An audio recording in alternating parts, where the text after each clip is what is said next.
Assalamualaikum Pak, saya mau konsultasi lagi nih Pak.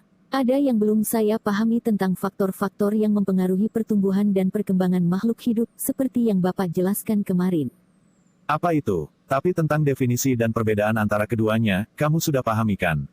Alhamdulillah sudah Pak bahwa pertumbuhan dan perkembangan berbeda.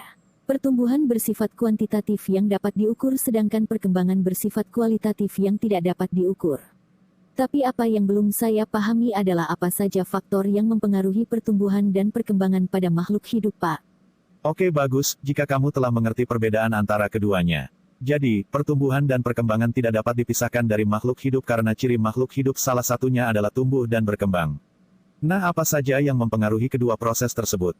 Secara garis besar, proses tumbuh dan berkembang dipengaruhi oleh dua faktor utama, yaitu, faktor dari dalam tubuh makhluk hidup itu sendiri, yang kita kenal dengan faktor internal dan faktor yang berasal dari luar tubuh makhluk hidup. Faktor ini dikenal dengan istilah faktor eksternal. Bisa dijelaskan lagi Pak, apa itu faktor internal dan faktor eksternal? Faktor internal atau faktor yang berasal dari dalam tubuh makhluk hidup dapat diartikan semua hal yang mempengaruhi makhluk hidup yang asalnya dari tubuh makhluk hidup itu sendiri. Secara umum, ada dua hal yang mempengaruhi tubuh makhluk hidup yang asalnya dari tubuhnya sendiri, yaitu gen dan hormon. Untuk faktor-faktor yang berasal dari dalam tubuh makhluk hidup ini relatif lebih sulit untuk diubah karena berkaitan dengan sel yang membangun tubuh makhluk hidup. Kamu sudah tahu apa itu gen dan hormon? Rasanya sih pernah dengar Pak kedua istilah tersebut. Tolong diralat jika saya salah ya Pak. Gen adalah pembawa sifat, yang bertanggung jawab terhadap ciri-ciri fisik yang terdapat pada tubuh makhluk hidup seperti warna kulit, bentuk rambut, bentuk tepi daun dan berbagai ciri fisik makhluk hidup lainnya Pak. Sedangkan, hormon adalah senyawa atau zat yang berperan dalam mengatur fungsi organ-organ tubuh makhluk hidup. Benarkah Pak? Benar, penjelasan dari kedua faktor internal yang baru kamu jelaskan sudah tepat.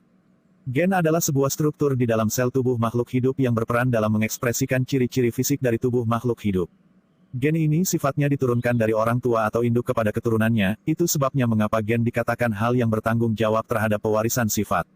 Untuk gen akan kita pelajari lebih dalam pada materi genetika. Nah, untuk hormon serta faktor-faktor eksternal akan kita pelajari lagi nanti di kelas ya. Berhubung saya ada kegiatan lain, saya pamit dulu ya. Semoga kamu bisa mengerti penjelasan singkat mengenai faktor-faktor yang berpengaruh terhadap pertumbuhan dan perkembangan makhluk hidup tersebut. Oh, iyalah Pak. Saya juga mau masuk ke kelas dulu. Terima kasih atas informasinya Pak. Saya masuk dulu ya Pak.